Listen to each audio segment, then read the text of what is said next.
Hello लोगोफोर खुलुमबाय नोंथांमोन बयखौबो फिन खेबसे आंनि सिबि ब्लग इउटुब चेनेलाव बरायनानै लाग्रोनाय थालायबाय। दिनै जोंहा नै बिखुनजो बिहामजो सासे जोंहा आइ आफानि बिनानावनाव एसे आफानि बिनानाव लोमजानाय दं नालाय बेखौ नायनो थाखाय ओंखारलायबाय जोङो आइजों आंजों। नाया रिक्सायाव गाखोग्रोबाय स्कुटिबो गाखोनो हाया नालाय स' बेखायनो जोङो सानैजों रिक्साजों थांसै। बारा गोजानबो नंखाया दसे नायहैना फैनोसै। लाफा दे लाफा थखन लानायखौ लाजियो नामा? मोजांसो थखन लानाया।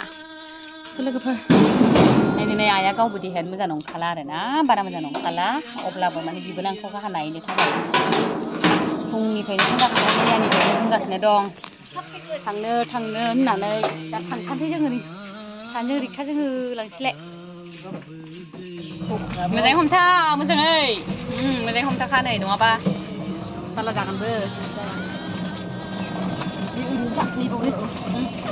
नै लामाफ्रा मोजां नङा एकदमबारैनो हाब्रु दैब्रु हाखर हाला जोबो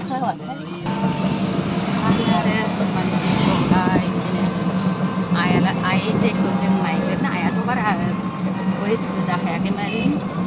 बे आइनि बिबोनांमोन आरोना सासेल'खामोन जोंना आफानि बिनानावा खालामनो आरो आंनो आंनिफ्राय बेखौनो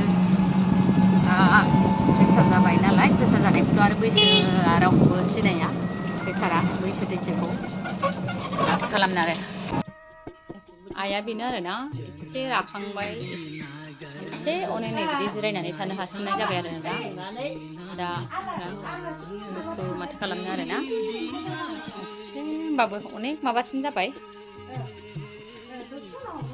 दाउथेन बिहामजो नै जोंनि बिजावजालि जाबाय।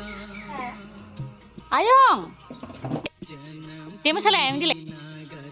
जि अबस्था दाथ' फिसौफोरखौ नायनानैसो मोजां मोनसै खोमा दा अनथावथाव जाबायना आरो आइया।